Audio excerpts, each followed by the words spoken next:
নজর রাখবো পরবর্তী সংবাদে। বিচারপতি দিল্লি হাইকোর্টের প্রাক্তন বিচারপতি যশবন্ত বর্মার বিরুদ্ধে এখনই এফআইআর করা যাবে না, এমনটাই নির্দেশ দিয়েছে সুপ্রিম কোর্ট। যদিও বিচারপতি বর্মার বিরুদ্ধে পুলিশে এফআইআর করার অনুমতি চেয়ে মামলা করা হয়েছিল। যাব বিস্তারিত, আমাদের সঙ্গে যুক্ত হয়ে আছে প্রতিনিধি রাজীব দত্ত। রাজীব, কি জানতে পারছো? প্রথমেই বলি যে দিল্লি হাইকোর্টের প্রাক্তন বিচারপতি যশবন্ত ভার্মার বিরুদ্ধে পুলিশকে দিয়ে তদন্ত করানোর দাবি উঠেছে। কারণ তার দিল্লির বাড়িতে প্রচুর টাকা পাওয়া গেছে, প্রায় 20 কোটি টাকারও বেশি পাওয়া গেছে, যে বেশিরভাগই টাকা কিন্তু পুড়ে গিয়েছে। এবং এই বিষয়টা নিয়ে জানো যে উত্তাল সংসদ, উত্তাল সারা ভারতবর্ষের বিচার ব্যবস্থা উত্তাল, সাধারণ মানুষও তারাও প্রশ্ন তুলছেন যে একজন বিচারপতির বাড়িতে এত টাকা কেন। এবং সেই বিচারপতিকে বদলি করা হয়েছে ইতিমধ্যে এলাহাবাদ হাইকোর্টে। সুপ্রিম কোর্টের নির্দেশে একটি তদন্ত কমিটিও তৈরি করা হয়েছে।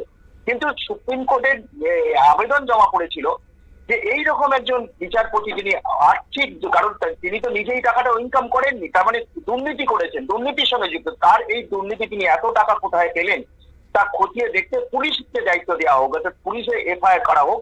কারণ পুলিশের তদন্ত ছাড়া এটা প্রকৃত সত্য উদ্ঘাটন করা সম্ভব নয়। এবং সেই বিষয়টি আজকে সুপ্রিম কোর্টে শুনানি ছিল। সুপ্রিম কোর্টের বিচারপতি অভয় এস ওখা এবং বিচারপতি উজ্জ্বল ভুইয়ার বেঞ্চে এটা শুনানি ছিল। এবং সুপ্রিম কোর্টের বিচারপতির বেঞ্চ তারা খারিজ করে দিয়েছে আবেদনটা। তারা বলেছে এখনই এফআইআর করার দরকার নেই, প্রয়োজন নেই, কারণ তদন্ত হচ্ছে।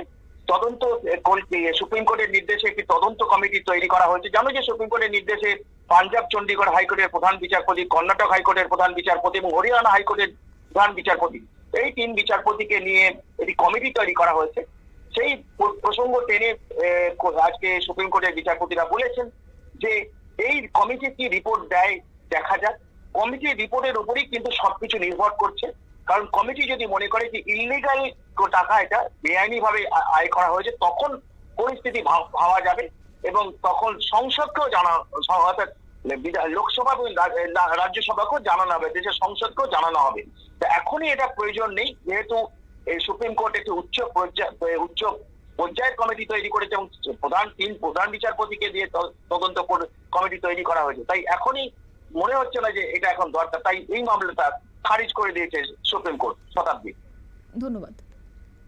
আপনারা শুনলেন, অর্থাৎ গত 15ই মার্চ দিল্লি হাইকোর্টের প্রাক্তন বিচারপতি যশবন্ত বর্মার বাড়িতে আগুন লেগেছিল এবং তারপরে সেই আগুন নেভানোর জন্য দমকল কর্মীরা সেখানে যায়, কিন্তু সেখানেই গিয়ে দেখতে পায় প্রচুর পরিমাণে টাকা তার বাড়ি থেকে উদ্ধার করা হয়েছে এবং তারপরে যথারীতি একটা হইচই সৃষ্টি হয় এবং বিচারপতি বর্মাকে এলাহাবাদ হাইকোর্টে পর্যন্ত বদলি করা হয়েছে। এবং এই ঘটনা নিয়ে ইতিমধ্যে তদন্তে নেমেছে সুপ্রিম কোর্ট, যদিও তার বিরুদ্ধে এখনই কোনো রকমের এফআইআর করা হচ্ছে না কিংবা করা যাবে না বলে নির্দেশ দিয়েছে সুপ্রিম কোর্ট। নিয়ে নিচ্ছে ছোট্ট একটি বিজ্ঞাপন বিরতি, সঙ্গে থাকুন।